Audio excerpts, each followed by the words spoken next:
A proposito di campagna elettorale, si è tenuto a Pramaggiore il raduno provinciale della Lega Nord. A portare il loro contributo il presidente della Regione Veneto Luca Zaia, Flavio Tosi, sindaco di Verona, e il segretario federale della Lega Nord Roberto Maroni. Vediamo il servizio. Prima al nord, questo è il motto della Lega Nord per le politiche del 10 marzo.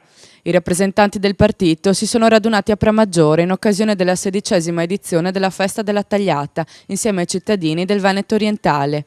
Il Palazzo Mostravini, famoso a livello nazionale, ha ospitato il raduno della Lega Nord della provincia di Venezia, con il segretario del Veneto orientale Emanuele Prattaviera, per sostenere insieme a tutti il progetto Euroregione proposto dal partito, ovvero la creazione di una regione unica formata da Veneto, Lombardia e Piemonte, secondo il modello bavarese. 16, 17 e 18 novembre, festa provinciale della Lega, vediamo il contributo di Zaia, di Tosi e anche di Maroni soprattutto. Cosa succederà alle prossime elezioni? Una festa come questa è sicuramente l'occasione per poter lanciare la campagna cosiddetta d'autunno. È quella campagna che la Lega Nord ha definito prima al nord, proprio per ribadire che prima di tutto deve venire il nostro territorio e il rispetto della gente del nostro territorio. Durante le 3 serate del raduno si sono incontrati anche il presidente della Regione Veneto, Luca Zaia, che sta lottando in questi giorni per l'ottenimento dei fondi da parte del governo, al fine di rivedere l'assetto idrogeologico, anche in seguito ai danni causati dal maltempo. E poi l'onorevole Gianluca Forcolin, che ha rimarcato l'argomento e ha spiegato quali sono i problemi della sanità della regione. Si parla in questi giorni di interventi per il dissesto idrogeologico, i soldi non arrivano per i danni causati dal maltempo e non vogliono arrivare probabilmente. Cosa farete per intervenire? Innanzitutto diciamo che noi paghiamo un sacco di tasse, il nostro residuo fiscale è di 16 miliardi, il che vuol dire che 16 miliardi delle nostre tasse restano a Roma e non tornano più qui su in Veneto. Per cui pretendiamo che il governo riconosca i danni dell'alluvione che c'è stata in Veneto e che ha colpito un po' tutte le province. Lo abbiamo già fatto con il passato governo Berlusconi, c'è da dire che con il governo PDL Lega abbiamo avuto 376 milioni di euro di finanziamenti.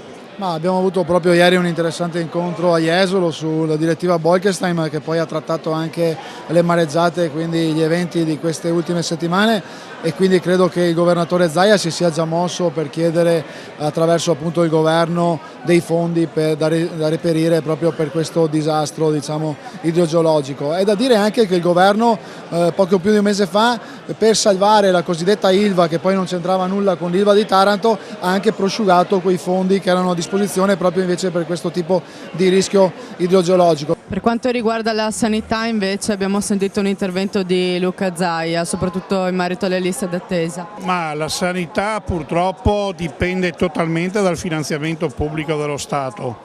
La cosa è assurda perché noi dobbiamo pagare a Roma le tasse, poi Roma ci dà quello che gli fa comodo a lui. La nostra sanità è a parametro europeo, è a costi europei e i sacrifici che chiede ancora il Veneto non hanno ormai più nessun senso perché lo devono fare regioni molto più spendaccione del Veneto. Presente anche Flavio Tosi, sindaco di Verona, sostenitore del progetto Euroregione, in seguito ai continui tagli da parte del governo nei confronti del nord Italia.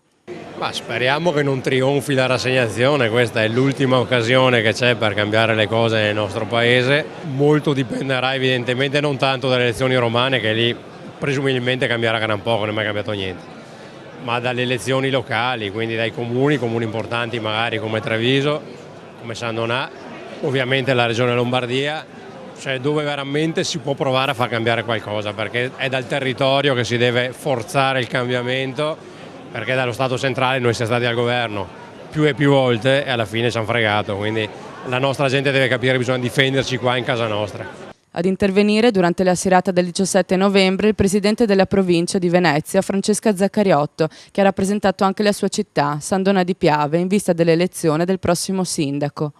Io credo che la Lega Sandonatese abbia vissuto in questi 10 anni dove abbiamo governato un periodo, voglio dire, di grande esempio, di concretezza, di capacità di cogliere quelle che erano le priorità, ma anche di investire. Continueremo con la stessa forza, con la stessa speranza e mi auguro anche con la stessa credibilità, non solo che ci è stata riconosciuta, ma anche che abbiamo dimostrato con le azioni che siamo riusciti a fare. e il segretario nazionale Roberto Maroni, che ha dichiarato di volersi candidare alle politiche senza alcuna alleanza con il PDL e contrario a qualsiasi eventuale candidatura dell'attuale premier Mario Monti. A noi non ci interessa fare una coalizione per avere un assessore in più o una poltrona in più, ci interessa vincere con le nostre idee, con i nostri progetti, con le nostre proposte, il resto viene dopo.